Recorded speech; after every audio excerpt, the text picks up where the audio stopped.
Stanley wants to read with us tonight. He's a really good cat, and he's going to listen to the story as we read it. Right, Stanley? Who's a good boy? Okay, we're going to start on chapter 2, which is page 11 in the book, I Know Why the Caged Bird Sings by Maya Angelou, and forward is by Oprah Winfrey. Okay. When Bailey was 6 and I a year younger, we used to rattle off the times tables with the speed I was later to see Chinese children in San Francisco employ on their abacuses. Our summer gray pot-bellied stove bloomed rosy red during winter and became a severe disciplinarian threat if we were so foolish as to indulge in making mistakes. Uncle Willie used to sit like a giant black Z. He had been crippled as a child, and hear us testify to the Lafayette County Training School's abilities.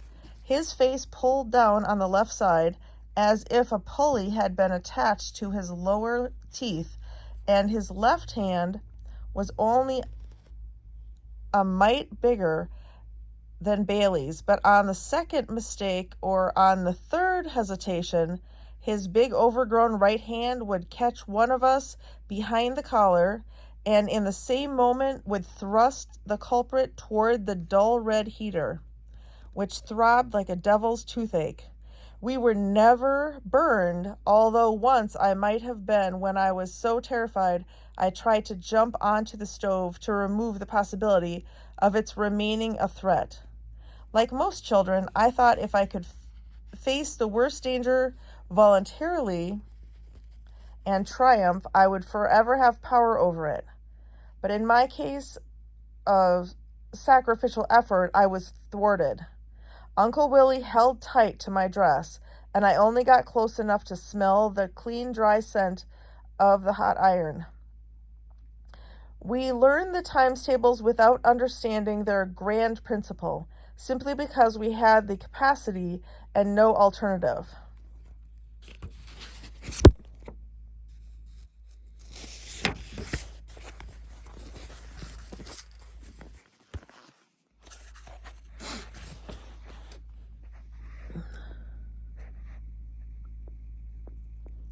The tragedy of lameness seems so unfair to children that they are embarrassed in its presence, and they, most recently off nature's mold, sense that they have only narrowly missed being another of her jokes.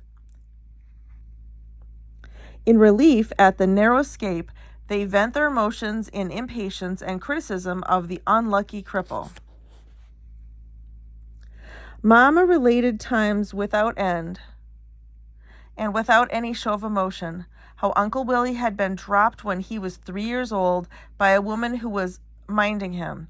She seemed to hold no rancor against the babysitter, nor for her just God who allowed the accident.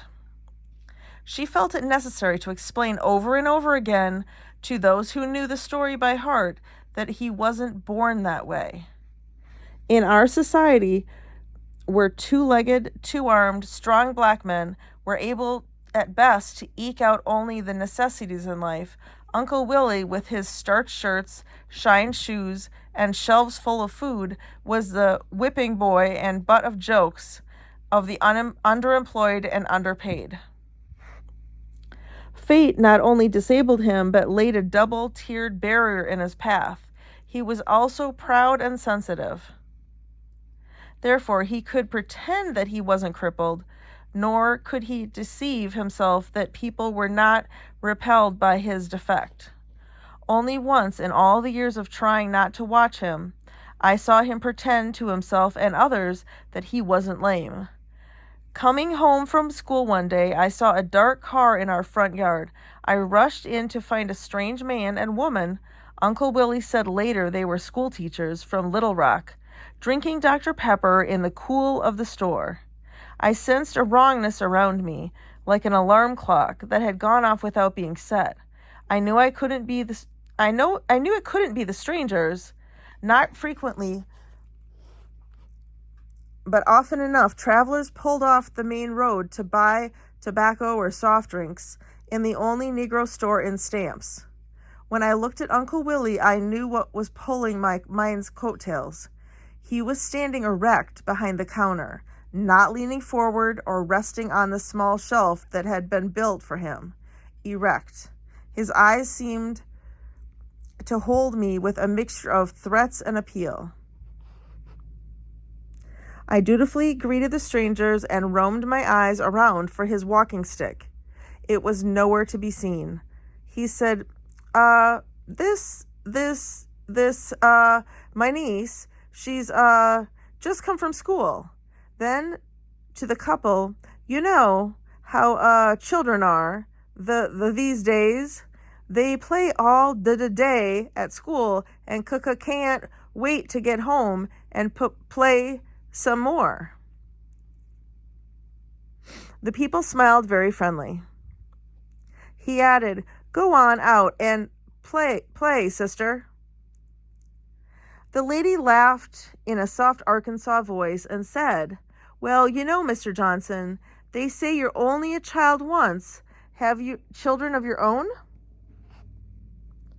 Uncle Willie looked at me with an impatience I hadn't seen in his face, even when he took 30 minutes to loop the laces over his high-top shoes. I thought I told you to go.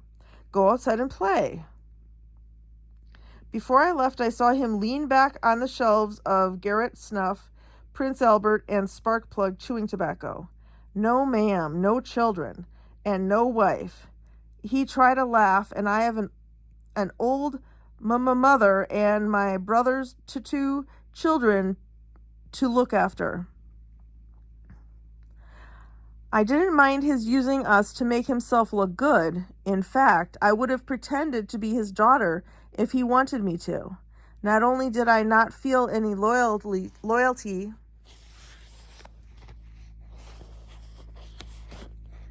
to my own father, I figured that if I had been Uncle Willie's child, I would have received a much better treatment. The couple left after a few minutes, and from the back of the house, I watched the red car scare chickens, raise dust, and disappear toward Magnolia. Uncle Willie was making his way down the long, shadowed aisle between the shelves and the counter hand over hand, like a man climbing out of a dream.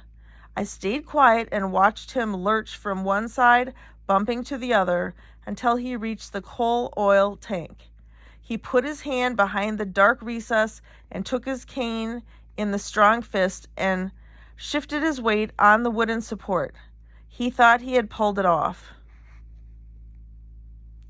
I'll never know why it was important to him that the couple, he said later that he'd never seen them before, would take a picture of a whole Mr. Johnson back to Little Rock.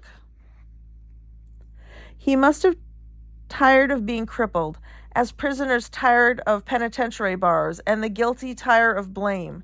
The high-top shoes and the cane, his uncontrollable muscles and thick tongue, and the looks he suffered of either contempt or pity, and simply worn him out. And for one part of an afternoon, he wanted no part of them. I understood and felt closer to him in that moment than ever before or since. During these years in Stamps, I met and fell in love with William Shakespeare. He was my first white love.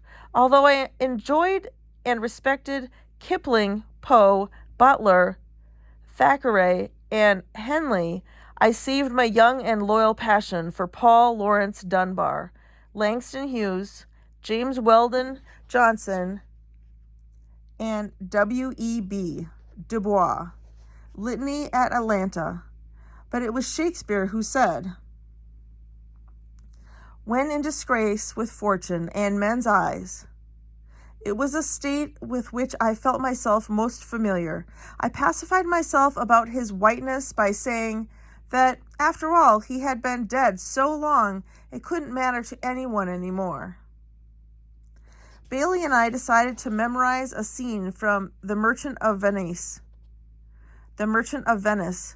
but we realized that Mama would question us about the author and that we'd have to tell her that Shakespeare was white, and it wouldn't matter to her whether he was dead or not. So we chose The Creation by James Weldon Johnson instead. That's the end of chapter 2.